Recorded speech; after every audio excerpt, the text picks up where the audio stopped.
अस्सलाम वालेकुम नाजरीन, राइटर्स क्लब के पेज पर एक मर्तबा फिर से खुशामदीद। नाजरीन, अल्लाह ने कलम जैसी एक बड़ी नेमत से हमें नवाजा है जिसका मकसद इब्लाग है, यानी मुआशरे की इस्लाह, तालीम की तरबीज और मसाइल को बेहतर तरीके से मुतलका फ़र्द या इदारे तक पहुँचाना।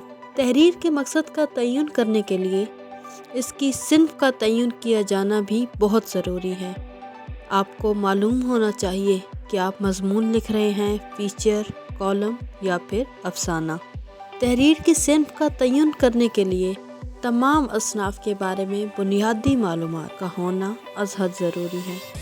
अमूमन एक कलमकार को कॉलम या आर्टिकल या मज़मून लिखने में उसमें फ़र्क समझने में दुश्वारी पेश आती है। तो नाजरीन, आज की इस वीडियो में हम आपको इस फ़र्क को वाज़िया करके बताएंगे।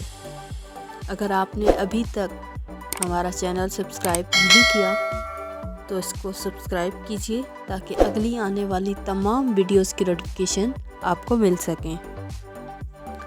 तो नाजरीन, कॉलम एक ऐसी तहरीर है जिसमें हालाते हाज़रा यानी मौजूदा हालात पर आप इज़हार ख़याल करते हैं। कॉलम मज़ाहिया भी होते हैं, कॉलम संजीदा भी होते हैं। सहाफ़ती इस्तिलाह में कॉलम एक ऐसी तहरीर को कहते हैं कि जिसमें आप मौजूदा हालात और वाक़यात दलाइल से इज़हार करते हैं, यानी आप जो बात या जो तहरीर लिख रहे हैं आपके पास ठोस दलील मौजूद होना ज़रूरी है, वरना तहरीर की अफादियत कम हो जाएगी।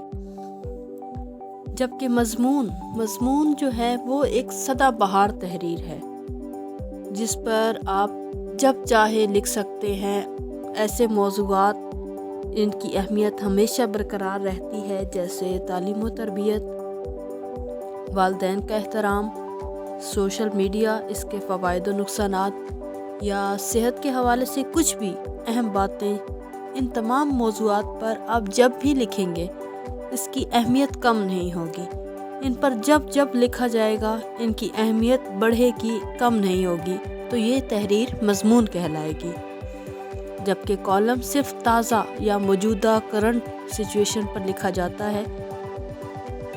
आपने देखा होगा मोहब्बत और नफ़रत पर ड्रामे, तहरीरें जो शाया होती हैं उनको हम मज़मून कह सकते हैं, जबकि सियासी सूरत हाल पर लिखी गई तहरीरें कॉलम कहलाएंगी, जो कि हर गुज़रते लम्हे के साथ बदलते रहते हैं। नाजरीन, मुझे उम्मीद है मेरी आज की वीडियो आपको पसंद आई होगी। अब तक के लिए अल्लाह हाफ़िज़।